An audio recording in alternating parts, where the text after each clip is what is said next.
Okay, so the advice I would give is just stick at it, dal ti.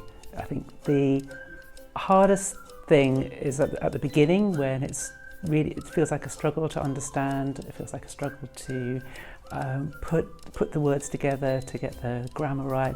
But I would just say, keep going, because it will come in time, and you'll feel like the language starts to click and to make sense. So yeah, just keep going.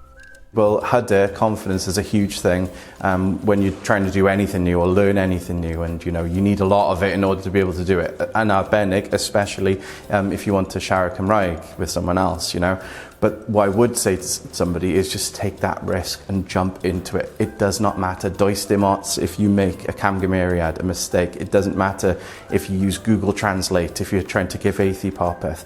If you're having a go, that's all anyone could ever ask of you. I think that there's been unwritten something in the aura that says that you should do it this way, you should do it this way.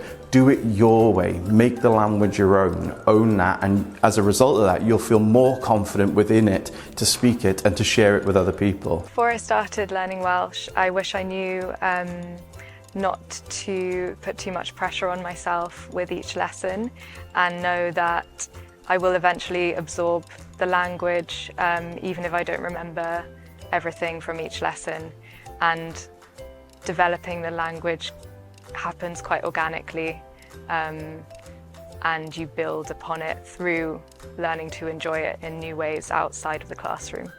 My number one tip is to just give it a go, and then give it another go, and then another go. Just when you think, oh, I don't know, you'll find that it will go up and down, peaks and troughs. I have moments where I don't feel quite as confident as I did the week before, but then it comes back to you and you'll find there's so much support.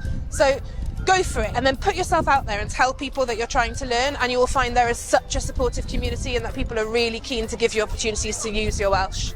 I would say as well, just to use it wherever you can, wherever possible, however simple it is, whether it's osgwelch yna, diolch, bore da, oiti eisiau, just the really basic stuff, and get your family around you to do the same thing. I've got members of my family now saying oiti eisiau. It's 3 words, and even if they replace that next bit with a word in English, it doesn't matter, because you're trying to just get that language kind of to feel more natural, and that's what it's all about really, is getting Cymraeg to feel more natural to everybody.